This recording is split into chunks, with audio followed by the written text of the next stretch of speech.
Bueno, muy bien. Entonces hoy vamos a continuar con el tema 2, que es de sistemas de numeración y códigos digitales. La clase anterior vimos los primeros 4 temas, ¿verdad? Hoy vamos de hecho a cerrar con los últimos 3, que sería hablar sobre operaciones de suma y resta en complemento de base. Vamos a hablar sobre algunos de los códigos binarios y vamos a hacer un ejemplo de conversión analógica digital. Ya utilizando ahora sí, digamos, codificación con números binarios, con signo principalmente, que era tal vez lo que nos hacía falta. La vez anterior ya habíamos hecho uno con números sin signo, ¿verdad? Únicamente positivos. Entonces, comenzando con el tema 2.5, ¿verdad? Vamos a tener 3 condiciones en las operaciones de suma y resta, ¿verdad? Básicamente es que los dos números en la operación sean positivos, ¿verdad? Contemplemos que solo estamos haciendo suma, ¿verdad? Entonces, si solo vamos a hacer suma y los dos números son positivos, pues es una suma. El caso 2 es que tengamos un número positivo y el otro sea negativo. En ese caso estaríamos haciendo una resta, ¿verdad? Y el tercer caso es que ambos números sean negativos. Entonces, en este tema hay que tener muy presente cuál es el resultado que uno espera, ¿verdad? Si yo tengo dos números positivos, yo solo puedo esperar que la suma me dé un número negativo. En el caso 2 va a depender de cuál es más grande, ¿verdad? Para saber si el resultado es positivo o negativo. Y en el caso 3, lo único que uno puede esperar es que el resultado también sea negativo, ¿cierto? Entonces hay que tener muy presente esa parte.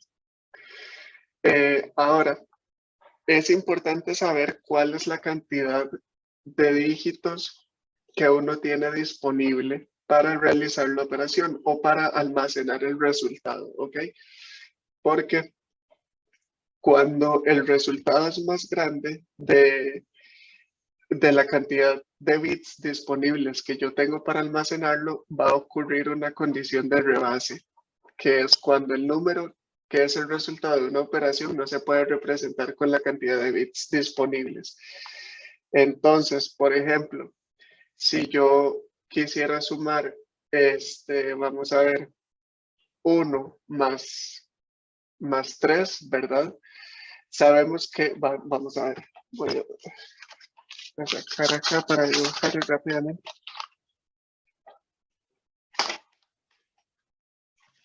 Muy bien, vamos a ver. Si nosotros, por ejemplo, quisiéramos hacer una suma de 2 bits de 1 más 3, ¿verdad? Sabemos que el resultado va a ser, esto nos da 0, esto nos da 0 de nuevo y bajamos 1, nos da un resultado de 3 bits, ¿cierto?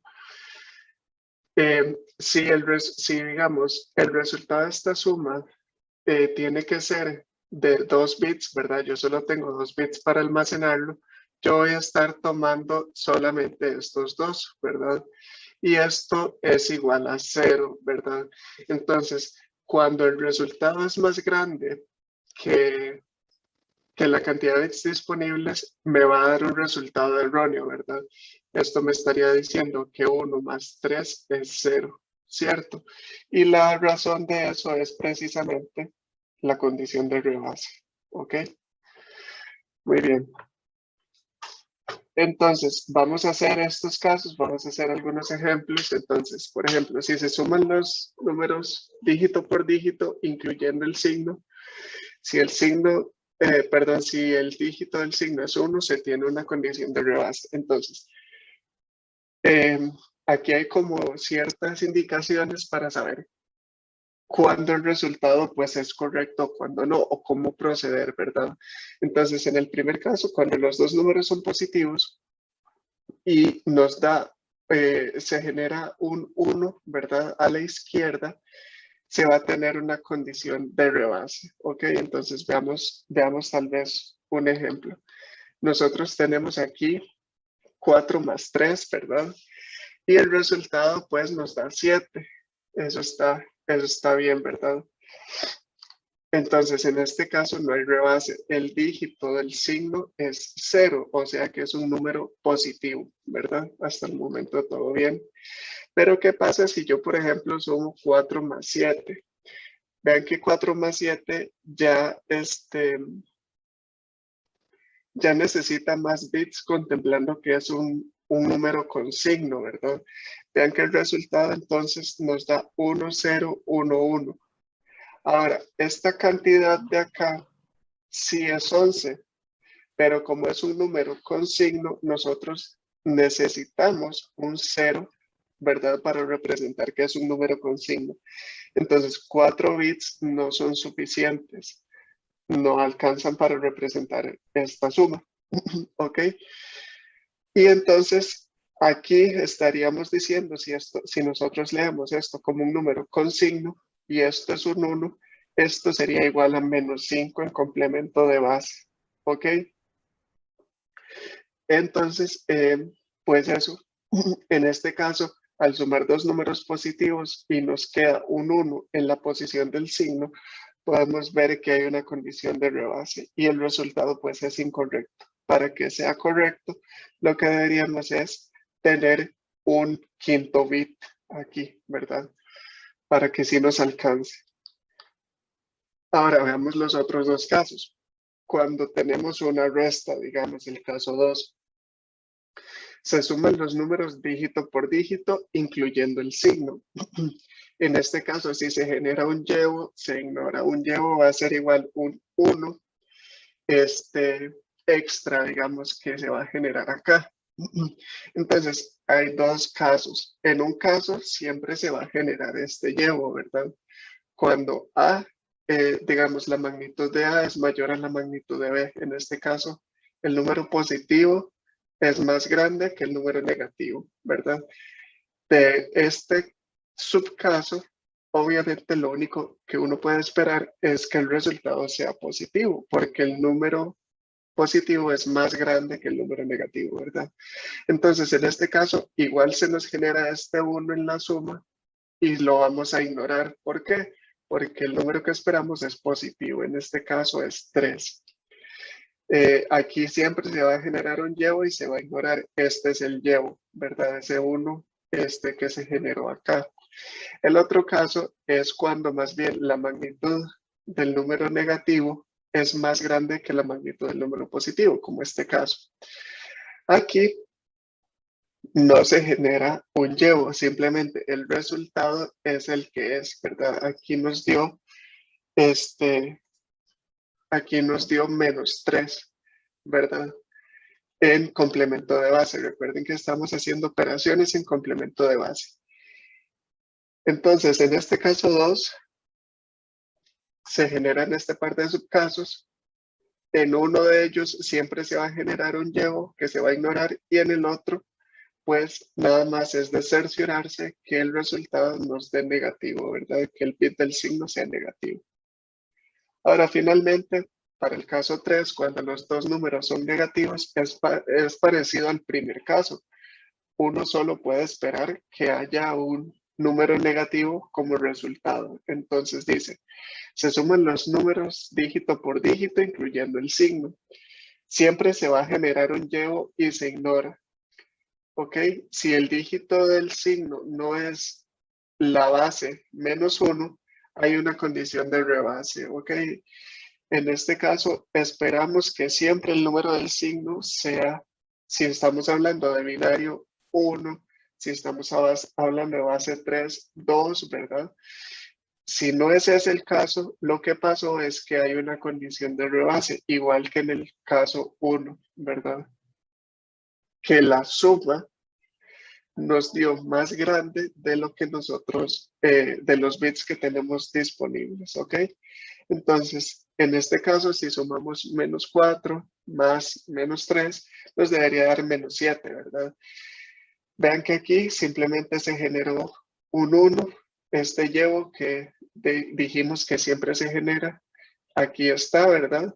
Y el resultado, pues aquí está, ¿verdad? Este es un menos 7. Ahora, aquí hay un llevo y se ignora, ¿verdad? Vean este otro caso. donde estamos sumando menos 4 con menos 7. En este caso nos da menos 11. Para representar el menos 11 de nuevo necesitamos más bits, ¿ok? Si nosotros hacemos esta suma, vamos a obtener este resultado de acá. Pero si tenemos solamente 4 bits, vea que se suman 4 bits, este resultado de acá, vean que nos dio un resultado positivo por este 0. Vean que este 1 es un llevo que se ignora y este 0 es el signo. Nos está diciendo que menos 4 más menos 7 nos dio un resultado positivo, lo cual es incorrecto. ¿Ok? En este caso, no solamente hay un llevo que se ignora, sino que además también hay un rebase y entonces el resultado es incorrecto. Una vez más, la forma de solucionarlo sería tener 5 bits disponibles en lugar de solamente 4. Muy bien. Son reglas sencillas, nada más, como les digo, hay que tener esas reglas bien presentes a la hora de hacer las operaciones. Ahora, vamos a hablar de códigos binarios. Nosotros ya hablamos del sistema de numeración binario, pero este sistema ha sido sumamente utilizado en sistemas digitales, ¿verdad? En computadores. Y han salido bastantes códigos derivados del sistema binario. Por ejemplo, el BCD, que es Binary Coded Decimal. Básicamente la idea es tener una representación del sistema decimal, solamente que en binario, ¿verdad? Entonces, en particular, existen un par de variaciones de este sistema, pero el más popular es este que se llama código BCD 8421, básicamente por las potencias del sistema binario. Entonces, cada dígito en decimal del 0 al 9 es representado por un código binario de 4 bits. Entonces, todo esto consiste en que cada dígito del sistema decimal lo vamos a representar con un número binario de 4 bits, ¿verdad? Del 0 al 9, ¿ok? Ahora, con 4 bits uno puede representar hasta 16 números, ¿verdad?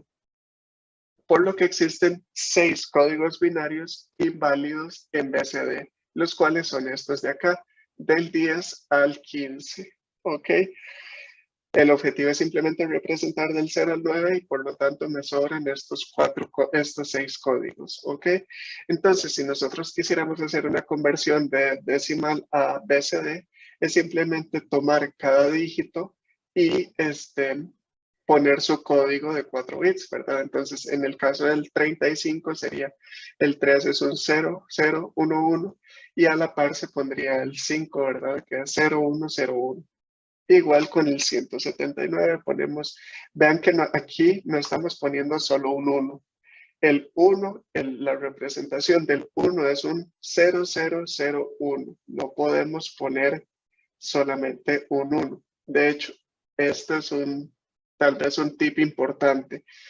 Todos los números en BCD tienen que tener una cantidad de bits múltiplo de 4. ¿Ok? No es posible, por ejemplo, que en este caso yo tenga 4, 8, 9 bits. No, estos 3 ceros que uno diría que, bueno, pues son ceros a la izquierda, son necesarios, son parte del número, pues, ¿ok? Entonces, el 179 sería esta cantidad que tenemos acá, simplemente traduciendo cada dígito por su código. Y eso sería todo, no es sencillo. Ahora, la parte que tal vez se complica es cuando vamos a hacer eh, sumas en BCD, ¿ok? Porque hay igual un par de reglas que cumplir. Entonces, son sencillas. Vamos a sumar bits, ¿verdad? Vamos a hacer la suma de los números bits por bits con números binarios, ¿verdad? Así como lo hacíamos con los números binarios. Luego, si una suma de un grupo de 4 bits genera un acarreo o el resultado es mayor a 9, ¿verdad? Aquí quiere decir, bueno, aquí hubo tal vez un resultado puede ser incorrecto o que hay que hacerle alguna corrección. Entonces la corrección es sumar 6 al grupo de 4 bits que resultó mayor a 9 o que generó un acarreo. ¿Ok? Vamos a hacer ahorita ejemplos para aterrizar estas reglas. Y luego, si se genera un acarreo después de sumar 6, ¿verdad? Después de haber hecho esta corrección, sume ese acarreo al siguiente grupo de 4 bits y ya. ¿Ok? Entonces, simplemente hay que estar consciente que hay códigos BCD inválidos y que se puede generar un acarreo. En caso de que eso suceda, hay que aplicar una corrección. ¿Ok? Entonces, en este caso, traducimos el 38 y el 49 a binario. Perdón, no a binario, a BCD. Entonces, el 3 es así, el 8 es de esta forma, este es un 4 y este es un 9, ¿ok? Y comenzamos a sumar bit por bit, ¿verdad? Entonces aquí bajamos un 1, 0, 0, 1 más 1 es 2, ¿verdad? Entonces bajamos un 0 y traemos un 1. Vean que aquí se generó este acarreo que decíamos, ¿ok? Entonces 1 más 1 es 0, 1 más 1 es 1, 0, ¿verdad? Entonces bajamos un 0 y traemos un 1. 1 más 1 es 1, 0, entonces bajamos un 0 y traemos un 1 acá. Y por último, 1 más 1 es 1, 0, entonces bajamos un 0, traemos un 1 y lo bajamos y este es el resultado. Pero se nos generó este acarreo, ¿cierto? Entonces, aquí dice que hay que sumar 6 al grupo de bits que resultó mayor a 9 o que generó un acarreo. En este caso, ese grupo de bits fue este primer grupo de bits, el que generó ese acarreo. Entonces vamos a sumar 6 ahí abajo, ¿ok? Entonces a este número de acá le sumamos 6, ¿ok? Y entonces al final esto nos queda, este primer nibble nos quedaría 0, 1, 1, 1 y el de arriba queda exactamente igual, 1, 0, 0, 0. Y ahora entonces esto si lo pasáramos a decimal tendríamos que esto es un 8 y esto es un 7, ¿verdad? Esto nos estaría resultando en 87, que es el resultado esperado. De nuevo, en todo este tema, yo les recomiendo que estén muy conscientes de cuál es el resultado esperado, ¿verdad? Vean que aquí este 38 más 49 nos había dado 81, ¿verdad? Y eso no es el resultado esperado, ¿verdad?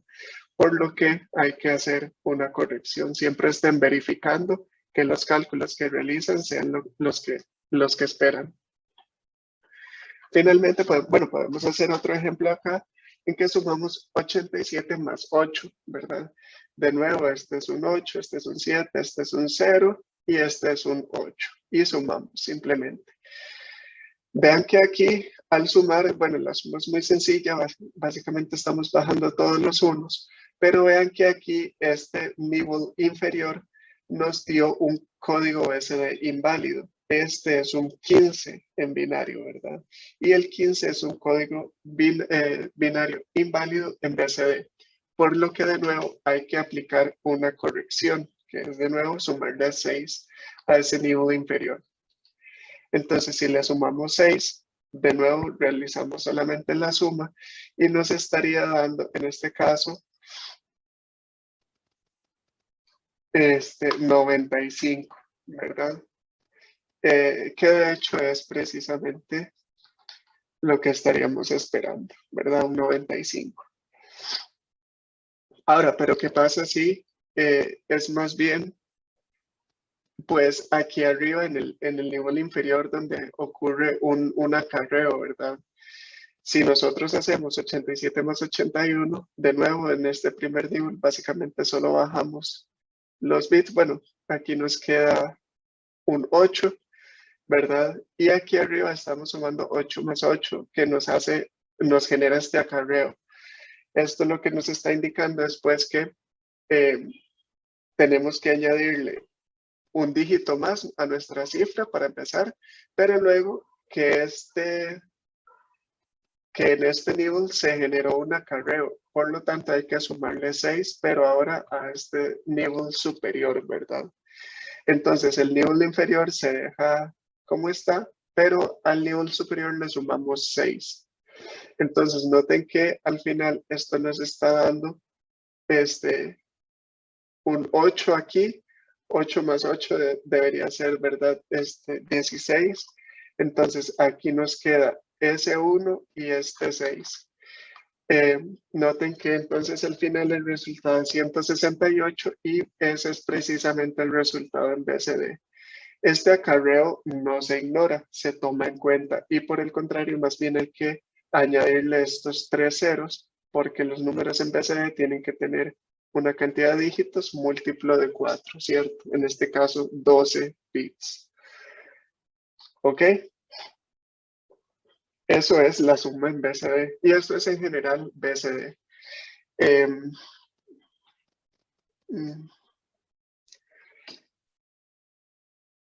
Sí, bueno, BCD es un código que antes era tal vez utilizado principalmente eh, en conjunto con pantallas de 7 segmentos que aún existen. Por ejemplo, no sé si ustedes han visto, eh, em, bueno, los velocímetros en las calles o en lugares que funcionan por fichas, ¿verdad? Como antes eran los bancos que tenían una pantallilla que es segmentada, ¿verdad? Los números son, de hecho, de 7 segmentos. Esa tecnología se les conoce como pantallas de 7 segmentos. Y pues precisamente el código BCD es utilizado para ese despliegue de los números, entre otras aplicaciones, ¿verdad?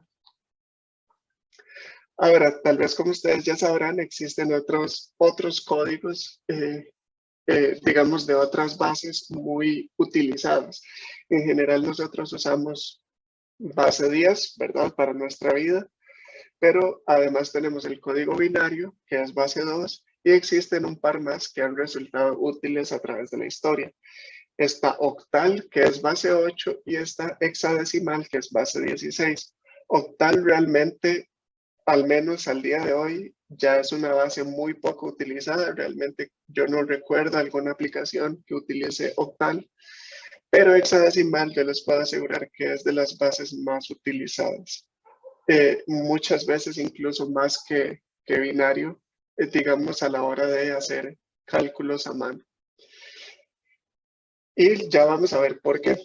Entonces, octal es simplemente la base 8, se le dio ese nombre, pero tiene tal vez una característica interesante que es potencia de la base 2, ¿verdad? Es potencia de 3 bits de la base 2. Entonces, si nosotros estamos haciendo conversiones de octal a binario, simplemente podemos tomar grupos de 3 bits y traducirlos directamente a cuánto es el octal, ¿ok? Entonces, esto es un 2, esto es un 7, este es un 3, este es un 6, este es un 5. Y entonces, en lugar de tal vez hacer todo el procedimiento completo que nosotros vimos de conversión entre bases, ¿verdad? Estaríamos entonces simplemente haciendo estas agrupaciones de 3 bits para traducirlos de binario a octal. Noten que esto es solamente válido de binario a octal. Ahora, hexadecimal es base 16. Y uno diría, bueno, pero nosotros solo tenemos números del 0 al 9 y precisamente lo que se hizo en hexadecimal fue añadir letras de la A a la F. Entonces el 10 es una A y así sucesivamente hasta que el 15 es una F, ¿ok? Y entonces, de nuevo, la base de 16 es potencia de 2, ¿verdad? De la base 2, pero ahora con 4 bits. Entonces también la conversión de hexadecimal a binario resulta muy conveniente, porque entonces simplemente vamos a agrupar de 4 bits en 4 bits para generar el resultado del hexadecimal. Entonces, en este caso, el 1100 es la C, 1010 es el 10, que es la A, y así sucesivamente.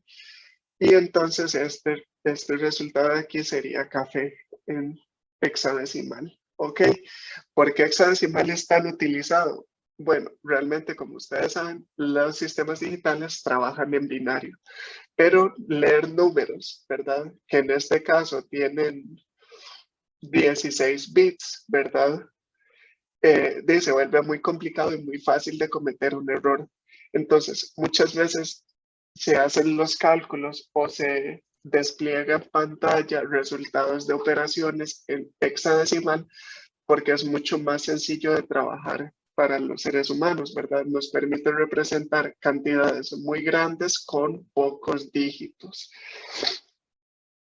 Y sí, definitivamente dominar hexadecimal es pues un sistema muy útil y muy utilizado. Incluso más que, o sea, incluso es más conveniente representarlo en hexadecimal que en decimal, porque aún, o sea, como la base 16 es más grande, nos permite tener cantidades más pequeñas, ¿verdad? Esta cantidad, ¿verdad? Café de 16 en decimal posiblemente va a necesitar por lo menos un dígito más. En lugar de 4, posiblemente va a requerir 5 para poder expresarlo. ¿Ok? Ahora, ¿qué otros códigos binarios? Bueno, aquí tal vez unas convenciones para expresar números en decimal. Simplemente se escribe el número, no tiene ningún prefijo. En el caso de hexadecimal se tienen dos muy utilizados ambos, eh, 0x y el número o el signo de dólar y el número. Siempre que veamos esto en cualquier lado podemos decir que es un número en hexadecimal, no solamente por el hecho de que pueda tener letras, sino porque comienza con 0x o el signo de dólar. El binario, por lo general, se representa con el signo de porcentaje y octal con una arroba. Entre los otros códigos binarios que quería estudiar está el ASCII, que es American Standard Code for Information Interchange. En este caso es simplemente, bueno, es utilizado para despliegue, para poder, sí, imprimir letras y símbolos, ¿verdad? En pantalla. Entonces, lo que se hizo es que se tiene, bueno, vamos a ver, es un código alfanumérico, es universalmente aceptado y aquí está la tabla de ASCII. Posiblemente esto es algo que ustedes ya han visto anteriormente, pero entonces noten que el símbolo, ¿verdad? Veamos de esta primera tabla hacia la derecha. Todos estos de aquí son básicamente símbolos. Este es su código en decimal, este es su código en binario y este es su código en hexadecimal. Ven que por eso es que resulta muy conveniente hexadecimal. Entonces podemos representar desde símbolos de puntuación hasta números, hasta un par de símbolos matemáticos, letras mayúsculas, letras minúsculas y demás. Tiene 128 caracteres representados por códigos binarios, en este caso de 7 bits. Vean que todos tienen un código asignado que es de 7 bits. No solamente se utiliza para imprimir símbolos y letras y números, sino que también hay algunos códigos reservados para control. Por ejemplo, eh, vamos a ver el 13, este significa carry return. En este caso, cuando uno está escribiendo una línea en Word y uno presiona Enter, lo que está haciendo es que la posición donde uno está escribiendo la va a devolver justo al inicio de la línea, ¿verdad? Entonces, aquí estamos devolviendo, con esta instrucción uno devuelve el, el cursor justo al inicio de la línea.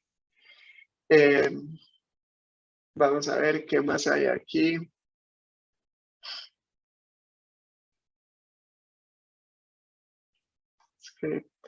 Bueno, otro que es tal vez que uno se va a topar muchas veces es null. Es esto no es, digamos, este código no es el 0 de acá. Vean que el 0 realmente es el código binario 48. No simplemente se utiliza para denotar pues que no hay nada ahí que está vacío. Y bueno, aquí si ustedes quieren también les pueden investigar qué otros comandos de control tiene ASCII. Existe una versión extendida con 8 bits, eso le agrega otros 128, ¿verdad? Símbolos. Y además existe una extensión superior al Extended ASCII que se llama Unicode, que contiene cerca de 100.000 caracteres, siendo los primeros 128 los mismos que en ASCII para que sigan siendo válidos. Unicode te agrega otros símbolos en otros idiomas, ¿verdad? Que si yo, mandarín, hebreo, demás, ¿verdad? Posiblemente agrega símbolos, letras con tildes, con diéresis y demás. Entonces, por eso es tan grande. Pero todo esto, a fin de cuentas, son códigos digitales que se han utilizado para imprimir en pantalla, ¿verdad? Este texto. Muy bien. Y vamos a finalizar con el tema 2.7, que es la conversión analógica digital en 3 pasos. Nosotros ya hicimos un ejemplo que era con números sin signo, o sea, solamente positivos. En este caso vamos a hacer un ejemplo con números con signo, ¿ok? Que también incluye pues los números negativos. Entonces, se tiene una DC midiendo voltaje en el rango de menos 10 volts a 10 volts en 10 bits. El convertidor tiene una precisión de 0.1% del valor de plena escala. Determina el valor de salida VS del convertidor para un voltaje de menos 2.35 volts. ¿Ok? Aquí estamos dejando de lado quizás la aplicación. Aquí simplemente estamos centrándonos precisamente en el convertidor analógico digital. Aquí no nos dicen cómo hay que dar el resultado, si hay que darlo en binario, en hexadecimal o en decimal, pero lo que tenemos que hacer pues es encontrar cuál es el cuánto en el que caería un voltaje de menos 2.35, ¿verdad? Traducir esto a una cantidad de 10 bits, ¿ok? Entonces vamos a ver qué información tenemos. Tenemos que el valor de plena escala es 10 volts. Por convención, cuando se está hablando de números con signo y se tienen, ¿verdad?, dos valores, ¿verdad?, uno negativo y uno positivo, el valor de plena escala que se toma es el valor positivo, ¿ok? En este caso, más 10 volts. La base es 2, estamos hablando de binarios, tenemos 10 bits. El error de exactitud es de 0.1% del valor de plena escala, que en este caso son 10 volts, y el valor real es menos 2.35. Entonces, de nuevo, hay que contemplar el error de exactitud. En este caso es de 0.01 volts. Y entonces el valor medido podría oscilar entre entre menos 2.34 y menos 2.36 por el error de exactitud, ¿verdad? Ahora, el intervalo en complemento de base, vimos que iba que correspondía a esta fórmula de acá. Entonces, pues si lo calculamos, esto va a ir desde menos 512, pasando por 0 hasta más 511. Vean que tenemos, como yo les había mencionado anteriormente, tenemos digamos, un número disponible más en los números negativos que en los números positivos. Noten de nuevo que con 10 bits uno tiene 1024 números, ¿verdad? Y la mitad se dispuso para los números negativos y la otra mitad para los números positivos. ¿Ok? Como les decía, entonces el valor medido va a ir desde menos 236 hasta menos 2.36 hasta menos 2.34. Y ya teniendo toda esta información, lo único que hay que hacer es pues la regla de 3, ¿verdad? Entonces, vamos a hacer el paso de la cuantización, ¿verdad? Saber cuál es el cuánto en el que cae. Entonces, si menos 500, vamos a ver si menos 10 volts es equivalente a menos 511, entonces menos 236 sería, ¿verdad?, lo que queremos calcular. Noten que entonces, voy a volverme un momento, noten que este intervalo es asimétrico porque tiene un bit más acá en los números, perdón, no un bit más, un número más aquí en los números negativos. Lo que se hace por lo general es, puedes equipararlos. Este último, pues se ignora, ¿verdad? El 512, y se toma en cuenta que, digamos, está trabajando solamente con 511 positivos y 511 también negativos. ¿Ok? Entonces, en este caso, podríamos haber trabajado con el más 10, ¿verdad? Que era el valor de plena escala, y el más 511. De todas formas, al fin de cuentas, se cancelan los signos y nos estaría dando un cuanto negativo, ¿verdad? Que es el menos 120.6. De nuevo, como los cuantos son números enteros, tenemos que redondearlo al cuanto más cercano, que en este caso es menos 121. Y para el cuanto máximo se hace exactamente lo mismo y caeríamos en menos 119.57, que esto redondea también hacia el número más negativo, que sería menos 120. ¿Ok? Entonces, ya tenemos cuál es el rango de posibles valores y ahora podemos proceder, por ejemplo, a codificarlo para saber cuál es el código binario correspondiente a este par. Entonces, ¿cuál es el procedimiento? Primero vamos a tomar las magnitudes, 120 y 121, y lo vamos a convertir a binario, y luego a esos códigos binarios les vamos a calcular el complemento, ¿ok? Entonces, hacemos la división, ¿verdad? Y aquí nos estaría diciendo que el 121 es esta cantidad de acá, ¿verdad? Esto sería el más 121, ¿verdad? 4 unos, luego 001, y luego para entonces nosotros, por ejemplo, calcular el complemento, recuerden que yo les decía, el primer uno se deja quieto y el resto de los bits se invierten, ¿verdad? Entonces los ceros se convierten en unos y los unos en ceros. Y entonces, si esto es más 121, menos 121 es este de acá. Ahora, vean que aquí también extendimos el signo. Esto es importante porque si nosotros, por ejemplo, quisiéramos representarlo en hexadecimal, este menos 121 sería este número que está acá, ¿verdad? Nosotros extendemos el signo. Vean que, por ejemplo, el 121 era suficiente dejar este 0, estos dos no eran necesarios, pero extendimos el signo de igual forma. Y entonces en hexadecimal necesitamos que sean múltiplos de 4 bits para convertirlo fácilmente, ¿verdad? Múltiplo de 4, sí, la cantidad de bits. Y entonces aquí decimos, bueno, esto es una F, esto sería un 8 y esto sería un 7.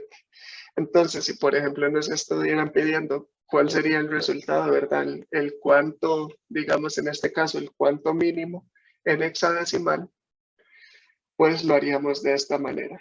Noten que estamos hablando de complemento de base, o sea, todo esto se hizo en una conversión de complemento de base. De hecho, noten que el intervalo que utilizamos era el intervalo en complemento de base. Ok, por lo general así es como lo trabajamos. Y entonces el resultado final sería precisamente que el voltaje de salida, bueno, el valor de salida sería igual a $F87. ¿ok? Ese sería el cuánto en el que cae. Ahora, aquí escogimos el cuánto mínimo solo porque sí, ¿verdad? En este caso nos pedían solamente un valor de salida. Podíamos escoger entre cualquier valor en medio de estos dos. En este caso escogimos el cuánto mínimo 121, ¿ok? Mientras tanto, cuéntenme, ¿alguien buscó algo sobre inteligencia artificial?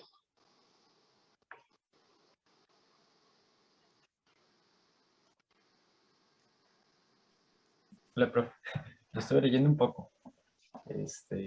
Ahí vi un par de noticias que salieron este mes, el mes pasado creo, sobre una de esas, era una inteligencia artificial que como que predecía o lograba identificar cómo se formaban las proteínas del cuerpo humano. Entonces hablaba de la capacidad que eso puede tener, todavía no está como terminado el estudio, pero la capacidad que eso puede tener de combatir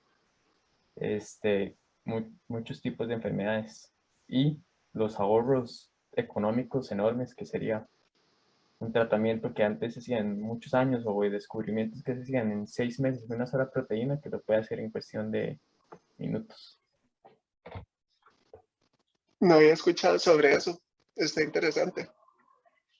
No sabe, bueno, era predecir.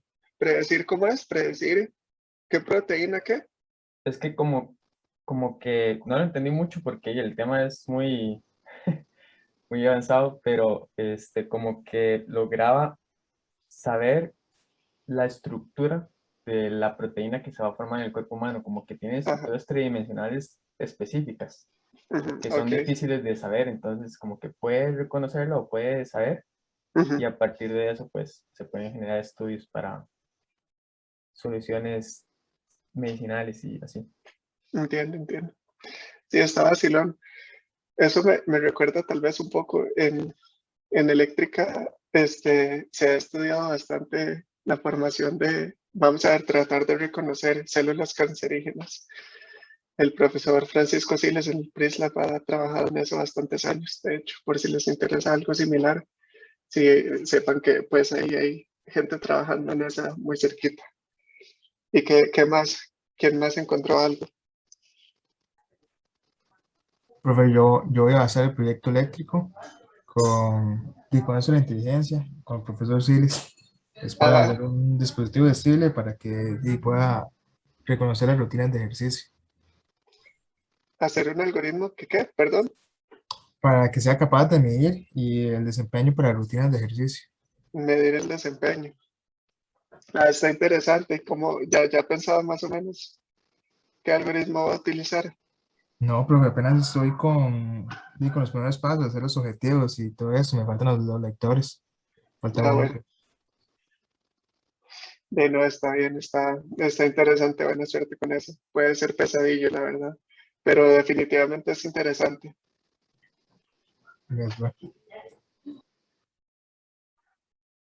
¿Alguien más? De hecho, yo vi que se abrió un curso, ¿no? El profesor Marvin Cotto, creo que abrió un curso de introducción. ¿Alguien lo matriculó? No sé si tiene requisitos, la verdad. Seguramente como programación, ¿no? Como plataformas. Yo, profe, yo lo estoy llevando. ¿Y qué tal? Siento que en cuanto a la evaluación está, no lo siento nada pesado.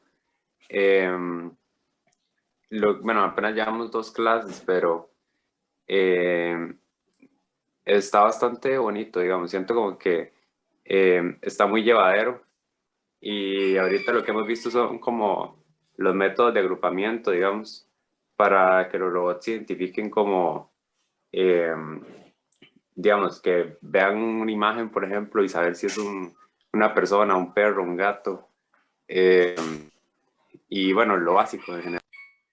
Ah, bueno, sí, está chido. Sí, ojalá que ese cursillo de llame el interés de la gente, porque la verdad creo que es algo que hay que reforzar en Costa Rica. Realmente ya hay bastante. Bueno, no sé si ustedes han escuchado, saben de alguien, pero hay bastante trabajo en eso ya acá. O sea, es una tecnología que aunque suena un poco futurista y todo, en algunas ocasiones se escucha un poco lejano.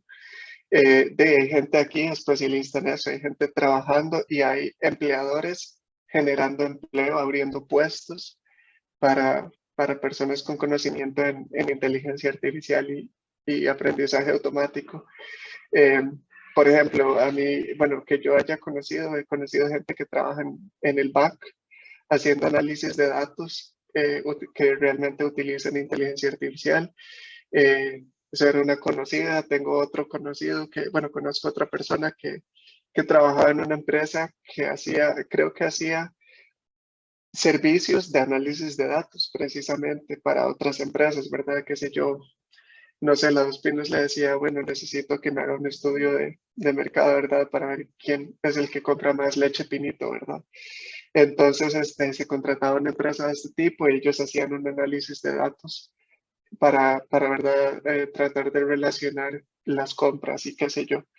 Y bueno, es eso como un par de casos en particular que yo, digamos, he conocido, pero también sé que otras empresas quizás más grandes, tienen muchas veces proyectos pequeños que hacen uso de esto. Por ejemplo, yo conocí gente también en Intel que ha realizado proyectos con inteligencia artificial y de hecho en mi mismo trabajo un par de veces hemos tenido que utilizar un par de redes neuronales por ahí para clasificar formas de onda o para incluso reconocer, hay un área en particular que se llama reconocimiento óptico de caracteres, Optical Character Recognition, que es básicamente cuando uno toma una foto y en esa foto hay texto y uno lo traduce como a texto manipulable por la compu. Por ejemplo, no sé si ustedes han visto que el traductor de Google tiene una versión en que uno puede simplemente con la cámara, ¿verdad? Como estar viendo un letrero y él en tiempo real le traduce ese letrero al idioma que uno quiera, ¿verdad? Para poder hacer eso, uno primero tiene que extraer qué caracteres hay en la imagen y darse cuenta si hay caracteres, ¿verdad? En la imagen.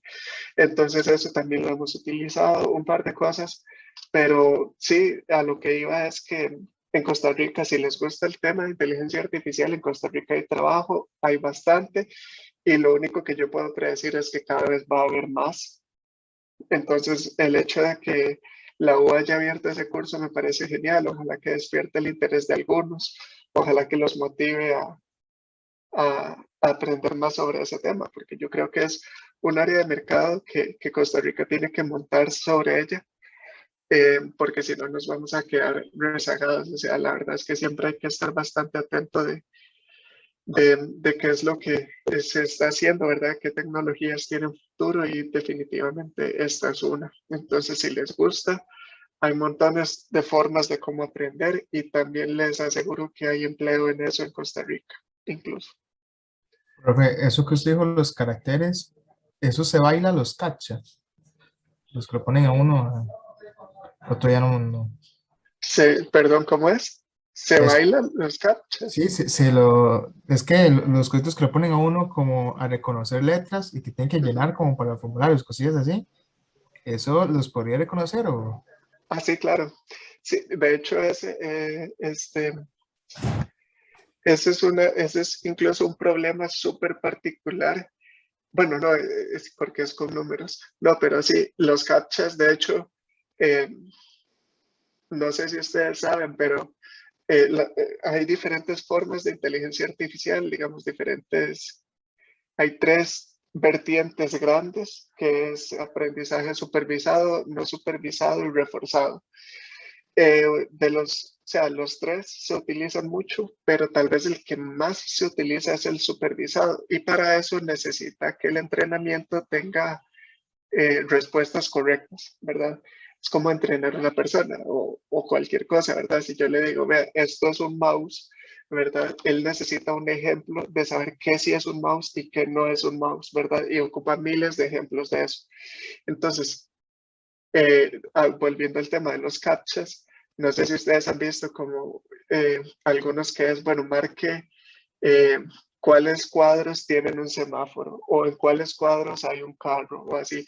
ahí lo que nosotros estamos haciendo es precisamente ayudándole, quién sabe a qué compañía, a etiquetar o a producir esas respuestas correctas de decir, si en esta imagen hay un semáforo y está precisamente en esta área, ¿verdad? Y eso es parte de lo que un algoritmo de entrenamiento supervisado necesita para entrenarse y para posteriormente hacer clasificaciones adecuadas.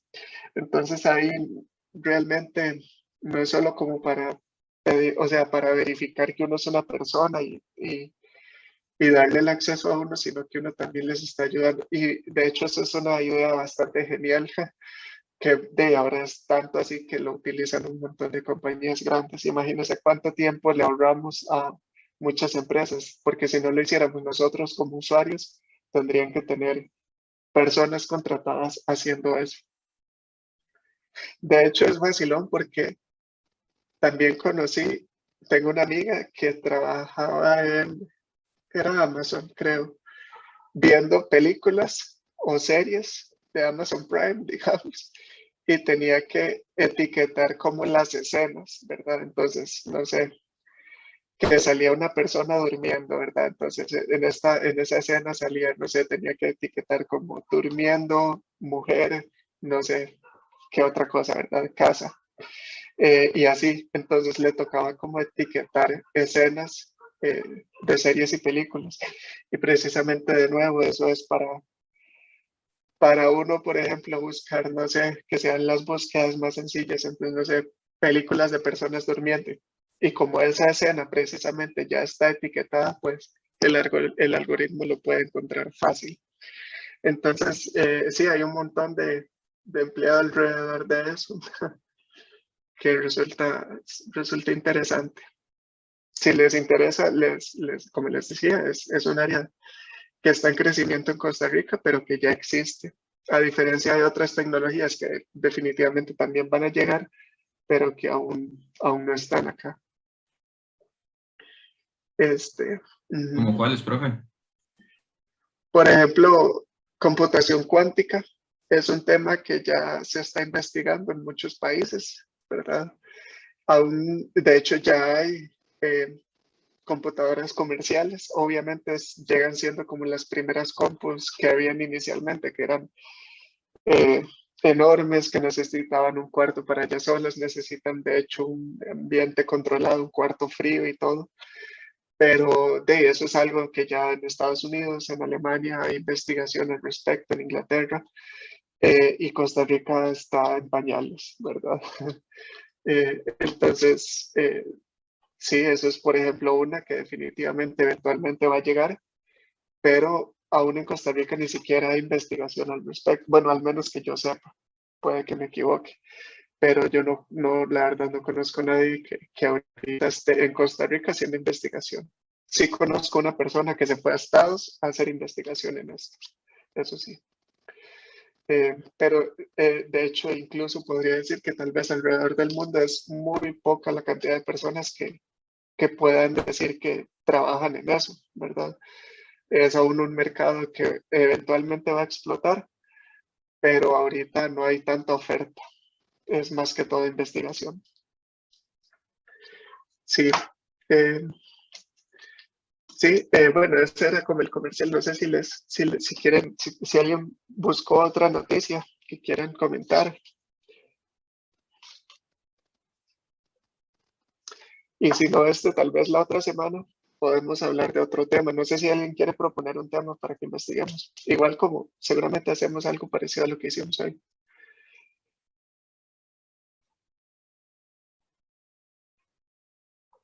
No hay temas. Bueno, entonces la tarea va a ser que busquen qué área les gusta. Ok, entonces, de tarea para el otro lunes, quiero que piensen, ok, o sea, ustedes están estudiando ingeniería eléctrica con X énfasis. Cuando yo salga de la carrera, me gustaría trabajar en tal cosa. No importa que sea un poco voladillo, ¿verdad? Qué sé yo, computación cuántica, me encantaría.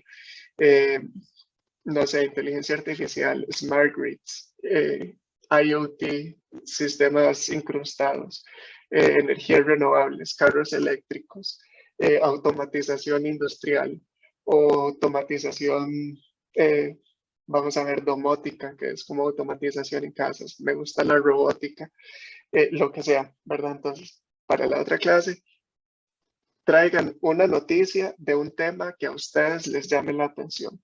¿Ok? No precisamente tiene que estar relacionado a circuitos digitales. Si ustedes son de potencia y les encantan los transformadores, pueden buscar una noticia de qué hay de nuevo en el campo de los transformadores. Están buscando hacerlos más eficientes.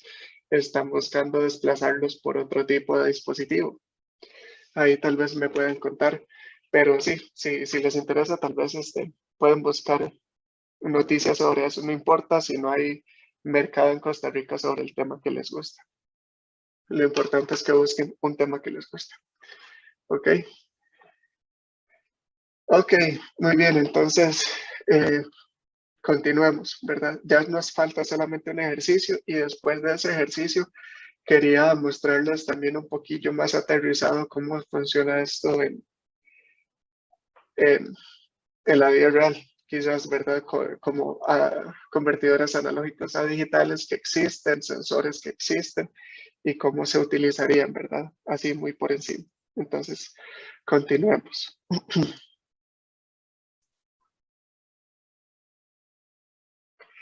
Ok, entonces, vamos a pasar a un ejercicio, ¿verdad? Esto dice, se desea determinar el volumen de líquido en un tanque cilíndrico de área de sección transversal constante e igual a 20 metros cuadrados, midiendo una señal de nivel mediante un sensor que envía una señal de 0 a 10 voltios proporcional al nivel en el tanque. ¿Ok? La altura máxima del líquido en el tanque es de 15 metros. Si la exactitud de la medición del volumen debe ser de más o menos 0.1 metros cúbicos, determine cuál es el mínimo número de bits que se requieren para digitalizar en binario la señal de nivel al utilizar un convertidor analógico digital con una exactitud de 0.01% del valor de plena escala. Ahora, de aquí resulta confuso, particularmente que nos dan, digamos, como dos valores de exactitud, ¿verdad? El valor de exactitud de la medición del tanque, ¿verdad? Y también el error de exactitud del convertidor analógico a digital. Entonces uno diría, bueno, ¿cuál utilizo o para qué tengo dos valores? Entonces, primero que nada, el valor de plena escala hay que calcularlo, ¿verdad? Porque como estamos calculando volumen, ¿verdad? Estamos haciendo una medición de volumen, pues va a ser básicamente el área del tanque por la altura, ¿verdad? Del cilindro, que serían 300 metros cúbicos. Entonces, el error total, tal vez es algo que vamos a introducir acá, es la suma del error de cuantización más el error de exactitud, ¿cierto? O sea, a la hora en que nosotros hagamos el proceso de conversión analógico a digital completo, sabemos que tenemos dos errores, el de exactitud del convertidor y el de cuantización a la hora de nosotros redondear, ¿verdad? Entonces, aquí lo que nos están dando son dos de estos datos. El error total aceptable por la aplicación que queremos, ¿verdad? O sea, nuestra condición es que el error, o sea, que la exactitud de la medición del volumen sea de más o menos 0.1 metros cúbicos. Ese es el error total aceptable, ¿verdad? Es con lo que tenemos que cumplir. Para cumplirlo, nos dicen que también tenemos disponible este error de exactitud del convertidor analógico a digital. Entonces, al tener esos dos datos, lo que a nosotros nos queda es averiguar cuál es el error de cuantización, ¿verdad? Que tenemos que cumplir para que todo esto se dé, ¿verdad? Para no pasarnos de este requerimiento del sistema. Entonces, el error de cuantización va a ser el error total, que sería 0.1 metros cúbicos, menos el error de exactitud también en metros cúbicos, ¿verdad? Siempre hay que trabajar con las mismas unidades. Entonces, en este caso, el error de exactitud, recuerden que era un porcentaje del valor de plena escala y el valor de plena escala es 300. Entonces es 0.01 entre 100, ¿verdad? Por ciento del valor de plena escala, y al final esto nos da que el error de cuantización aceptable es de 0,07 metros cúbicos. Ahora, lo que debemos hacer ahora es averiguar la cantidad de bits que se requieren para digitalizar este nivel, ¿verdad? Y nosotros ya tenemos cuál es el error de cuantización. Entonces, recuerden que el error de cuantización máximo que nosotros podemos tener, el peor caso es que el cuanto caiga, o sea, que la medición caiga justo a la mitad de 2 cuantos. Entonces, si el error de cuantización máximo aceptable es este, y este también es el peor caso, pues entonces podemos utilizar esta fórmula para cumplir con el requerimiento, ¿verdad? Y de aquí lo que vamos a hacer entonces es averiguar cuál es esta n, el número de bits para cumplir con este error de cuantización máximo aceptable. Entonces, si nos ponemos a despejar esa n, ¿verdad? Traemos el bn para acá, bajamos el c y obtenemos esto de acá. Ahora, aquí hay que recordar un poquito sobre logaritmos, ¿verdad? Para poder despejar esta n, ¿verdad? Entonces, en este caso, si bn es igual a x, ¿verdad? El logaritmo con base b de x va a ser igual a n. Entonces, aquí lo que hay que aplicar en este caso, como estamos hablando de base 2, recuerden que estamos hablando de cuántos eran, cuántos bits, ¿verdad? Entonces es base 2. Hacemos el logaritmo de base 2 de esto que está acá. ¿Ok? Entonces, si yo saco el logaritmo de base 2 a ambos lados, aquí nos deshacemos de este 2 y nos queda solo una n, y del otro lado lo que nos quedaría sería el logaritmo base 2 de toda esta cosa. Y de aquí es nada más sustituir los valores, ¿verdad? Entonces, sería el logaritmo base 2 de 300 entre 2 por 0.07 más 1. Y eso nos daría que n es igual a 11.06. Pero la cantidad de bits debe ser un número entero. Entonces, para asegurarnos que tenemos la suficiente cantidad de bits, hay que redondear siempre hacia arriba, ¿ok? No hacia abajo, redondeamos siempre hacia arriba para asegurar que la cantidad de bits es la adecuada, ¿ok? Entonces, el resultado sería que la cantidad de bits necesaria es 12, ¿ok? Muy bien. Eso sería este ejemplo. Ahora, yo les comentaba que quería aterrizar un poco cómo se vería la conversión analógica digital o cómo funciona tal vez con la vida real. ¿Ok?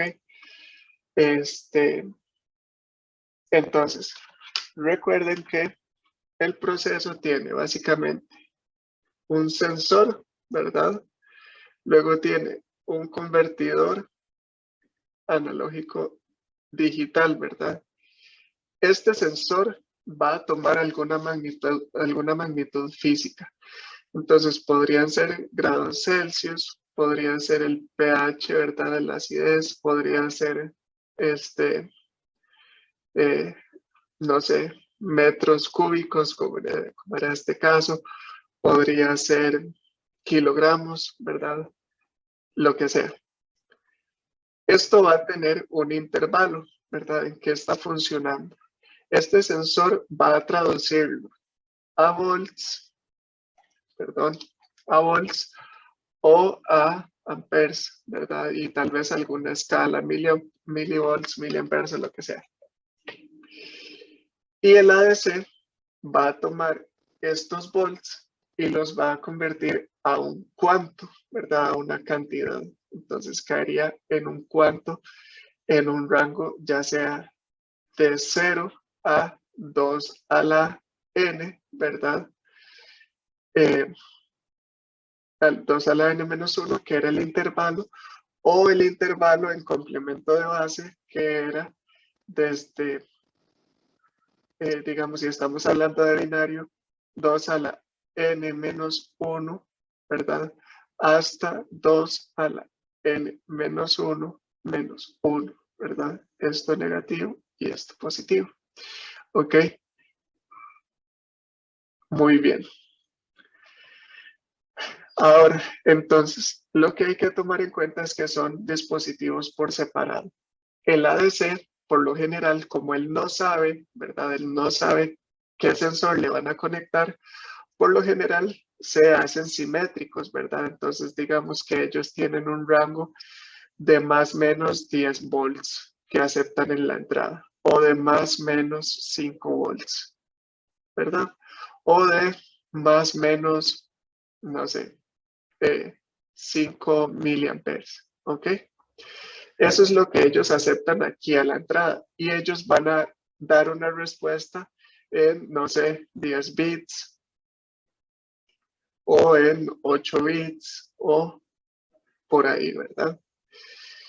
Los sensores, por su lado, también hay que acoplar el sistema. Entonces, ellos podrían, por ejemplo, un sensor de temperatura podría ir desde menos 55 grados Celsius hasta, qué sé yo, 150 grados Celsius y va a entregar una salida tal vez proporcional desde menos 55 volts, ¿qué me dice? Desde menos 55 volts hasta 150 volts. ¿Ok? Y entonces aquí nosotros lo que tendríamos que hacer es buscar un convertidor analógico a digital que llegue, no sé, que vaya desde, no sé, más o menos, por lo menos 150 volts de entrada, ¿verdad? Un sensor de acidez podría ir desde menos 0 hasta 14 pH, ¿verdad? Que es la escala. Y entonces, este mismo sensor ADC nos podría servir. Podríamos estarlo utilizando de esta manera, con números positivos o con números positivos y negativos, ¿ok? Entonces, lo importante acá es tener claro cuál es el proceso y cuál es el acople, ¿verdad? Porque el sensor no precisamente es simétrico, ¿verdad? Pero si nosotros estamos utilizando esta aplicación, ¿verdad? Donde el rango de medición no es simétrico, nosotros tenemos que asegurar el límite superior y el límite inferior, ¿verdad? En este caso, si la salida es de este tipo, nosotros tenemos que asegurar que el ADC tenga capacidad de medir hasta más 150 volts y por lo menos hasta menos 55 volts, ¿verdad? Entonces, quería mostrarles ahí un par de ejemplos. Por ejemplo, este es un sensor de temperatura. Vean que este sensor dice que el rango va precisamente desde menos 55 Celsius hasta 150 Celsius. Y dice que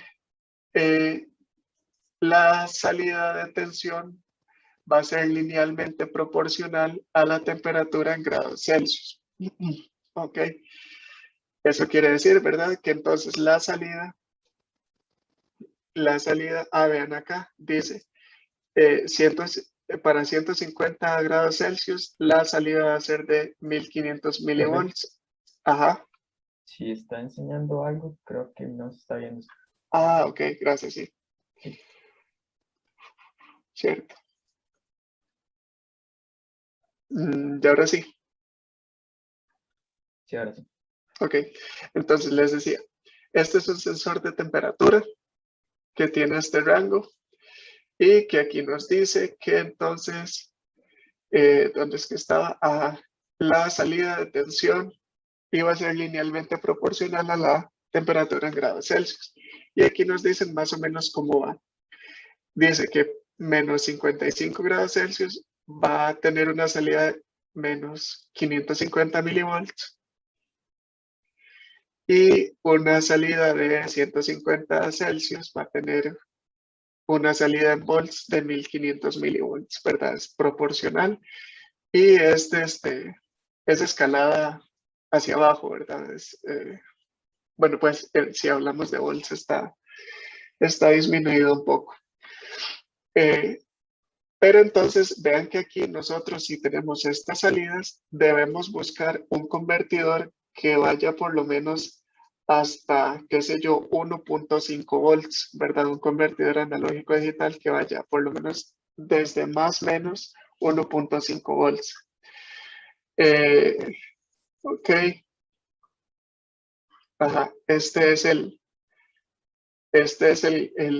sensor de temperatura. Aquí hay, vamos a ver, aquí hay un convertidor analógico a digital. Ah, no, esta es la carta del estudiante. Ajá. Este es el convertidor analógico a digital que les mencionaba.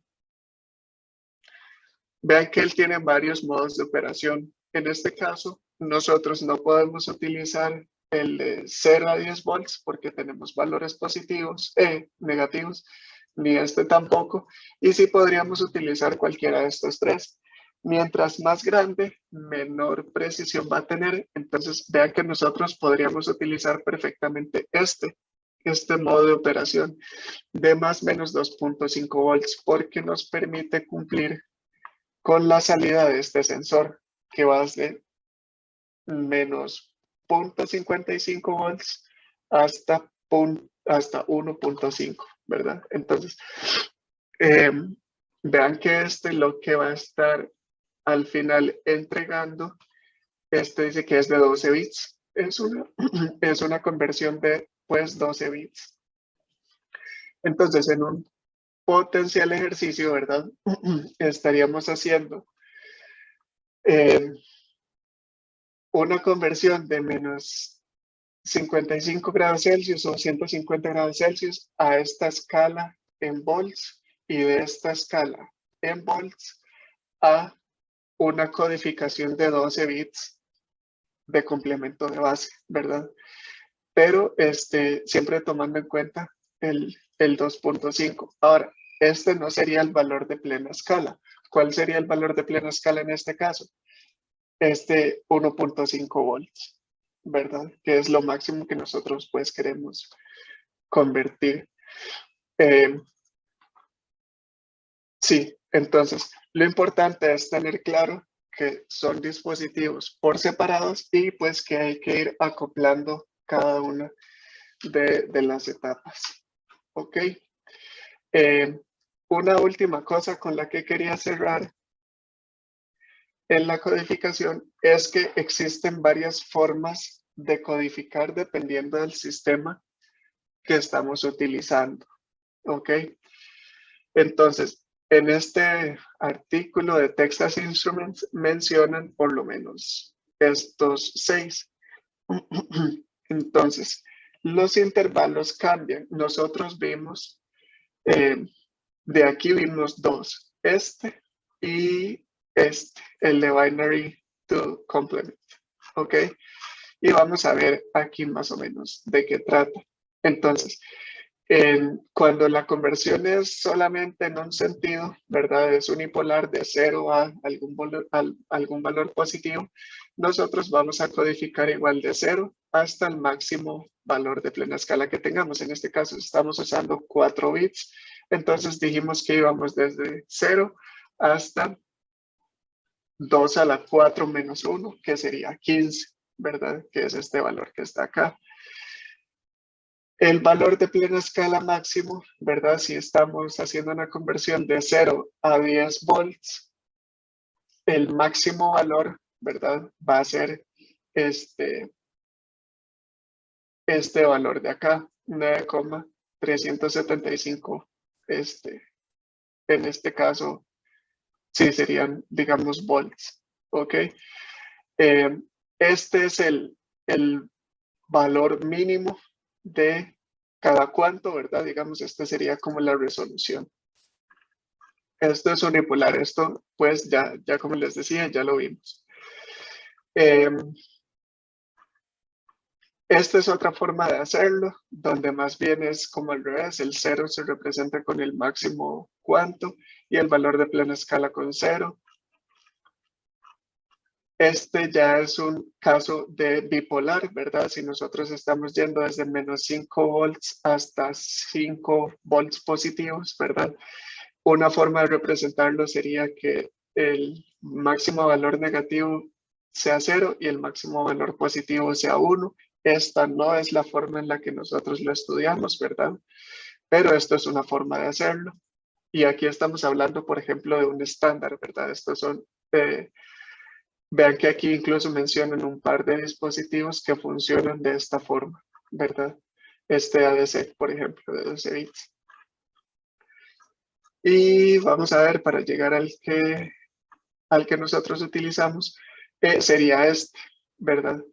El máximo valor negativo va a ser representado con el código en complemento a 2 más negativo posible, que es este de acá.